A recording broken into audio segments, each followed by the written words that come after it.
যদি অনুষ্ঠান করতেও যাই তখনও গিয়ে দেখি যে একটু কয়েকটা বাংলা গান গাইলে হিন্দি হোক, এটা কেন হবে? মানে হিন্দি না গান শুনলে মানে কি ওটা নাচের আর হিন্দি গান না শুনলে মানে হজম হচ্ছে না কিছু মনে হয়, মানে একটা ইনকমপ্লিট অনুষ্ঠান হয়ে গেল।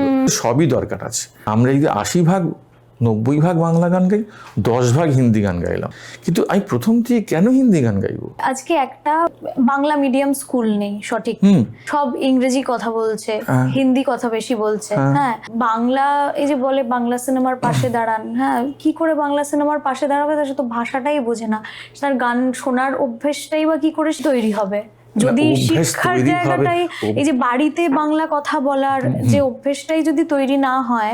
আমরা কেন বাংলায় কথা বলবো না? অনেকে আছে, অনেকের বাবা মা আছেন বাংলায় কথা বলাটা খুব মনে হয় মানে রেসপেক্টেড নয় আর কি, মানে ইংরেজিতে কথা বলছিস না, এটা কেন?